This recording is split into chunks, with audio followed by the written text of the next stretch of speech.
La forêt d'Ormes est une forêt historique qui est juste à proximité du château d'Arouet et qui aurait appartenu au duc de Lorraine il y a plusieurs siècles. Elle fait partie du patrimoine historique de la région et c'est pour ça que c'est d'autant plus important de la sauver. Bonjour, Pierre Osda, je dirige une entreprise qui est spécialisée en transactions forestières et en gestion. Nous sommes ici dans une parcelle d'épicéa qui a été décimée par le scolyte et nous cherchons un financement alternatif pour pouvoir renouveler la forêt. Alors le scolyte, c'est un petit insecte qui s'insère dans des petits trous minuscules là, qu'on aperçoit à peine à l'œil nu et qui rentre sous l'écorce et vient faire des canaux qui empêchent l'irrigation du houppier. Donc c'est une petite larve qui fait mourir l'arbre en l'espace de 15 jours à peu près.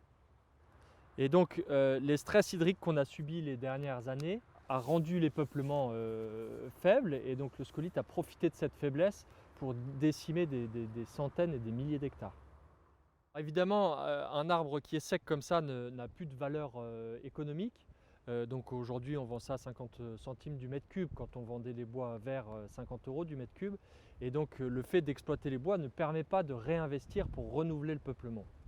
Et c'est en ça que le propriétaire a besoin d'un soutien et d'un financement alternatif pour renouveler sa forêt parce qu'économiquement, ce n'est pas du tout rentable.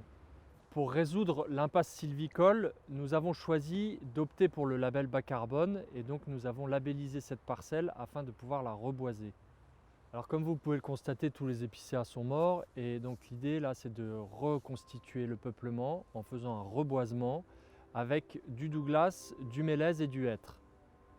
L'objectif c'est d'avoir des essences qui s'adaptent au réchauffement climatique et d'avoir des essences qui permettent de produire du bois et donc stocker du carbone.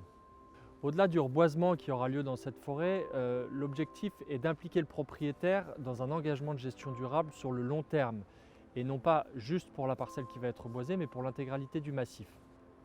Ce projet label bas carbone va nous permettre d'aller au-delà de ce qu'on aurait fait naturellement et notamment au niveau de la biodiversité. On a choisi de faire travailler des entreprises locales pour effectuer ces travaux. Ça va nous permettre d'avoir une surveillance de proximité et par ailleurs il y a un co-bénéfice socio-économique qui est important puisque c'est les entreprises à proximité immédiate du massif qui vont travailler.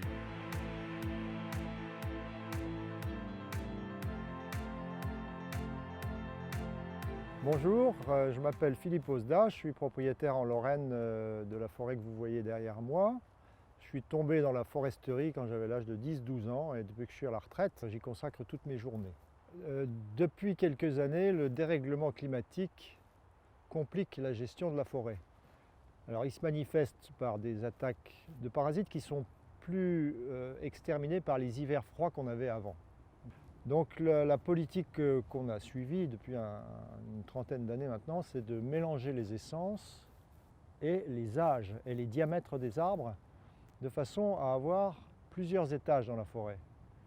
L'étage évidemment de la futée, l'étage de la régénération naturelle que vous avez derrière moi par exemple, et aussi l'étage moyen, de façon à ce que la lumière diffuse plus largement au sol sans toutefois que les rayons du soleil, très ardents maintenant pendant les canicules, ne viennent compromettre l'avenir des régénérations.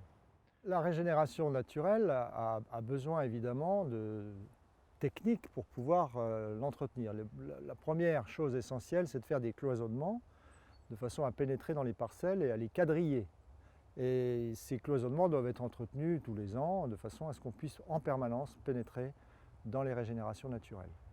Ça peut servir aussi de cloisonnement d'exploitation quand on coupe les grands arbres qui nécessitent d'être coupés à un certain moment et ça évite donc d'abîmer ces régénérations naturelles.